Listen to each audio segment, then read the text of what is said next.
So at the age of 29, he's searching. He's searching for answers. He's searching for meaning. He's trying to understand what life is about. And at this point, he leaves his father's palace and he goes out to explore the cities of his father's kingdom. Now, there's a mural that you'll see on the video screens. This mural comes from a temple in Thailand. And this paints a picture of one of the most important stories in all of Buddhism. Some believe it's legendary, many believe it's historical, but this story is critical for the understanding of the emergence of Buddhism. In the center of the screen, you see horses drawing or pulling a chariot. There's a charioteer right behind the horses, and then in the chariot sits the Buddha. Actually sits Siddhartha Gautama. He's not yet the Buddha. Now, on the bottom portion of the screen, you'll see he's leaving the gates of his father's palace, and on the bottom portion of the screen, in the lower left-hand corner, you see a man who's hunched over. This is an elderly man. Then you'll also see beneath that a man laying on the ground, and he's very, very sick. And then in the center of the screen on the bottom, there is a corpse lying there. Now let me explain the story as it's told within Buddhism. So Siddhartha Gautama leaves his father's palace, his charioteer taking him for a ride through the city. And as he's going, he sees an elderly man, an aged man, decrepit and bent over. And as he looks at this man, his heart is troubled because he's never seen anything like this before. His father always sheltered him from any scenes of suffering. And he turns to his charioteer and he says, "Is this the fate of all human beings? That we will all grow old?" And the charioteer looked at him and said, "Yes, Siddhartha, this is the fate of all human beings. We will all grow old." He's troubled in his spirit by this. Several days later, he goes out for another ride through the city, and as they're riding through the city, he sees a man who's very, very sick, nearly dead. And he turns to his charioteer. He's troubled again, and he said, "Is this the fate of all human beings? Do we all get sick like this?" And the charioteer says, "Yes, Siddhartha, all human beings get sick like this." And once more, his heart is downcast. He's feeling anxiety and concern and even perhaps despair. Several days later, his charioteer takes him out for one more ride through the city, and on this occasion, there's a funeral procession going by, and he sees a corpse lying there. And he looks at his charioteer. He's never seen a corpse before. He doesn't know of death. He knows that people die, but it hasn't really sunk in yet.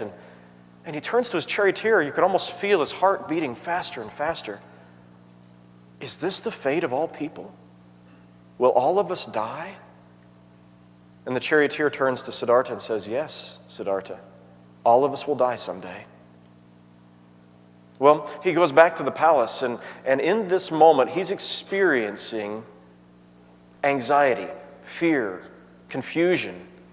He's experiencing what the German philosophers, the existentialist philosophers of the 18th and 19th century called angst. Angst. It's such a great word. You know what that feels like. You've experienced it before. First time I ever experienced it that I remember, I was 16 years old, and I woke up one morning and I stood in front of the mirror, and for the first time, the thought struck me that someday they're going to lay my body in the ground. And everything I ever had, and all the things I ever experienced, they'll be laid to rest with me. And even though I knew people died, and I'd seen people die before, it sort of took my breath away. Sometimes we experience that as we're growing older. My daughters love to point out that my hair is turning gray, and I've got a little bald spot starting back here on the back of my head. And one time they were talking about this not long ago, and a thought struck me. I thought, my grandkids will never know that my hair used to be auburn. They'll only know me as the bald grandfather with a little bit of white hair on the sides. We laugh about that, but there are moments we think, we are growing older. We experience perhaps a little bit of that angst. We experience angst when one of our loved ones passes away, and we realize we won't see them again here. And that's, I think, what the Buddha, or what Siddhartha at this point, Siddhartha Gautama, is experiencing.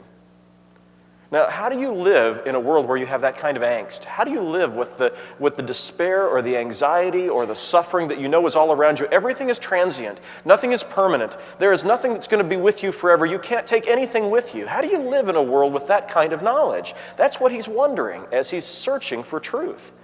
Now, he goes back to his palace, and his father sees the angst, and his father wants to try to help him, and he says, "Oh, listen, Siddhartha, let's have a party. We'll have wine, women, and song, and that'll cure you of this despair."